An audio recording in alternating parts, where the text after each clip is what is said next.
Assalamualaikum warahmatullahi wabarakatuh. Perkenalkan, nama saya Muhammad Ilham Ramadan dari Sastra Indonesia Fakultas Sastra Universitas Pamulang. Duduknya saya di sini akan mengenalkan kritik sastra dan proses penulisan kritik sastra. Sebelum kita masuk ke proses penulisan kritik sastra, ada baiknya kita mengenal sedikit apa itu kritik sastra. Menurut Gale dan Scott, kritik sastra adalah mencari kesalahan, fault finding, memuji, to praise, menilai, to judge, membandingkan, to compare, dan menikmati, to appraise. Menurut Welk dan Warren, kritik sastra adalah salah satu cabang studi yang meliputi teori sastra, sejarah sastra, dan kritik sastra itu sendiri, di mana ketiganya saling berkaitan. Lalu pendapat lainnya juga dikemukakan oleh H.B. Yasin. Ia berpendapat bahwa kritik sastra adalah pertimbangan baik dan buruknya suatu karya sastra. Kita masuk ke dalam langkah-langkah menulis kritik sastra. Dalam kritik sastra, ada dua jenis kritik sastra dan media dan sasarannya yang berbeda. Kritik sastra ilmiah yang berada di dalam dunia akademis dan kritik sastra umum yang dibuat untuk publik. Kritik sastra hendaknya dengan bahasa kaum terdidik dan semangat yang konstruktif. Adapun langkah-langkah kritik sastra sebagai berikut. 1. Baca tuntas karya sastra yang hendak dikritik. Namun, sebelum membaca, perlu diketahui bahwa kritik sastra itu bukan mencaci maki, tetapi kritik sastra adalah apresiasi atas suatu karya sastra. Uraiannya bisa berupa deskripsi, analisis, dan komparatif.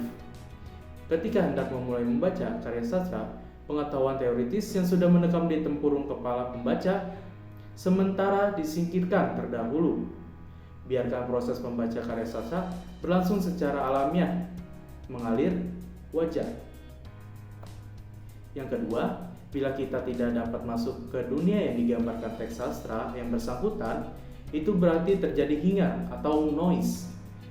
Terjadi rumpang, miskomunikasi, tulalit antara pembaca dan teks. Pembaca sering berhadapan dengan sebuah teks yang mungkin terlalu gelap, sukar dimengerti, atau jumpalitan. Langkah utama yang harus dilakukan adalah baca saja terlebih dahulu, kalimat demi kalimat, nikmati peristiwa demi peristiwa sebagai dongeng. Masuk dan berintegrasi dengan kehidupan yang dikisahkan dalam teks. Jika bahasa menyatu dan berpadu dengan teks, artinya sudah memasuki tahap sentuh estetik. Setelah membaca karya sastra, muncul sebuah pertanyaan yang mengganggu intelektualitas dan rasa kemanusiaan pembaca. Sejumlah pertanyaan ini muncul lantaran karya sastra itu menggoda pembaca untuk berpikir kritis. Itulah tahap yang disebut critical contact atau sentuhan kritik. Disinilah mulai peristiwa kritik sastra, mempertanyakan banyak hal yang ditawarkan oleh teks sastra tersebut. Kita masuk ke langkah yang ketiga, tandailah dan catat bagian-bagian apapun dari segenap unsur intrinsik yang pembaca anggap penting dan yang mengganggu pikiran. Jangan abaikan segala ungkapan, kalimat, atau peristiwa yang menarik perhatian terdapat dalam teks. Perhatikan dengan benar apa yang menonjol, khas, penting, meragukan, dan yang diduga sebagai sinyal-sinyal yang tampaknya digunakan pengarang atau penyair untuk mengembangkan tema estetika yang bersangkutan. Di hadapan ini, pembaca dituntut menjadi pembaca yang kritis, menyusun semacam daftar pertanyaan tentang teks yang kelak pembaca jawab sendiri. Yang keempat, memahami secara lengkap karya sastra tersebut. Artinya, tidak hanya mengetahui kelebihan dan kekurangan karya yang hendak dikritik, melainkan juga memahami di mana dan dalam hal apa kelebihan karya tersebut. Kelebihan itulah yang perlu diungkapkan seluas-luasnya, mendalam dibandingkan mengungkapkan kekurangannya. Kelima, menandai dan mencatat hal-hal penting, membuat daftar pertanyaan tentang berbagai hal yang berkaitan dengan teks, karya sastra yang bersangkutan, dan membaca ulang serta menambahkan beberapa hal yang mungkin luput dari perhatian kita. Karya sastra yang baik cenderung melahirkan teori baru. Karya sastra yang baik akan melahirkan kritikus yang baik juga. Jadi, karya sastra itu cocok dianalisis Di atas dasar pendekatan yang ada, maka itu perlu kita punya keberanian untuk mencari pendekatan yang sesuai.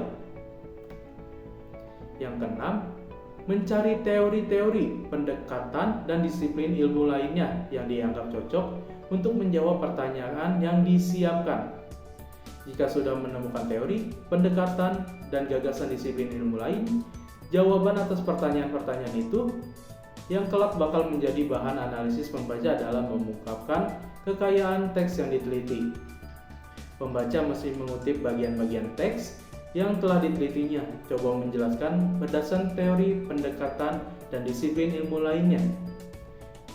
Lalu yang ketujuh, menentukan jenis kritik sastra dan langkah apa yang perlu dilakukan. Jika pilihan jatuh pada kritik sastra umum atau kritik apresiatif, langkah pertama yang perlu dilakukan adalah membuat semacam resum atau sinopsis dari karya yang Anda telah baca. Jika novel, buatlah ikhtisar sekitar 2 atau 3 paragraf. Jika antologi cerpen, deskripsikanlah ada beberapa cerpen di himpunan di sana, buatlah gambaran umum tentang tema-temanya. Demikian juga jika yang dipilih adalah antologi puisi. Yang ke-8, idealnya praktik kritik sastra berisi 4 hal, yaitu deskripsi, analisis, interpretasi, dan evaluasi. Pada tahap deskripsi, pembaca baru mencoba memperkenalkan karya itu sebagaimana adanya. Berikutnya adalah analisis, kadang juga disertai penafsiran, kadang penafsiran mendahului analisis, meskipun urutannya analisis kemudian penafsiran. Dalam praktiknya, keduanya bisa saling mendahului karena sifatnya saling melengkapi.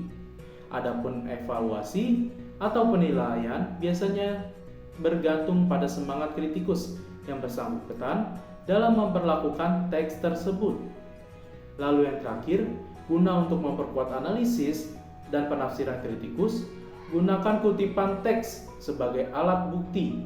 Demikian juga argumentasi yang kritikus ungkapkan perlu juga menyertakan kutipan-kutipan baik dari teks karya sastra tersebut maupun sumber-sumber teori sastra, pendekatan yang digunakan, dan disiplin ilmu lain sebagai alat bantu yang mengungkapkan makna kekayaan teks.